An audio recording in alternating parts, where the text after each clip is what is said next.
Dapat alam mo! Excited na akong i-share sa inyo ang mga panibagong kaalaman sa araw na ito.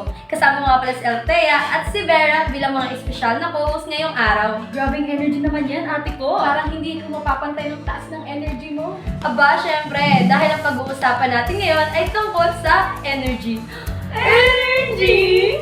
Talaga namang napakalawak na usapin tungkol sa energy. Pero bago yun, para sa hindi pa masyadong pamilyar, ano nga ba ang energy? Magandang tanong yan, Vera. Ang energy ay ang abilidad na mula sa paggamit ng physical or chemical na resources para makapag-provide ng liwanag o magpagana ng mga makina at iba pang bagay. Napaka-fascinating naman yan. Fascinating! Totoo namang napaka-fascinating ng energy. Siguradong mahalaga yan para sa pang-araw-araw na buhay. Pero saan ba nanggaling ang enerhiya na ginagamit natin? Dalawa ang pangunahing uri ng pinagmulan ng enerhiya. Una nga ang renewable sources na nakukuha galing sa likas na paraan at ligtas sa kapaligiran. Samantala, ang mga non-renewable sources naman ay galing sa kalikasan at matagal na panahon ng kailangan para ma-restore. Pero balita ko, Darlene, may trivia ka raw sa viewers natin. Tama ka dyan, Althea. Alam niyo ba na ang solar energy na galing sa haring araw ang itinuturing na largest source of energy sa mundo? At nagagamit natin ito sa pamamagitan ng solar panels na nako-convert sa energy. Grabe talaga si Mr. Sat. Alam niyo ba, ang pumapangalawa dito ay ang geothermal, biomass, and waste. Pangatlo naman ay ang wind energy gamit ang mga wind turbines. Meron din tayong nuclear energy na galing sa distinct atoms at chemical reactions na gawa ng tao. At hydroelectricity na nagbibigay enerhiya mula sa tubig.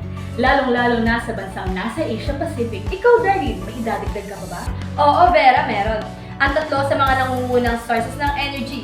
Ang oil may 39% na usage consumption, 28% naman sa coal, at 22% naman sa gas, at lahat ng ito'y kalimitan na i-extract natin sa mga bansang China at India.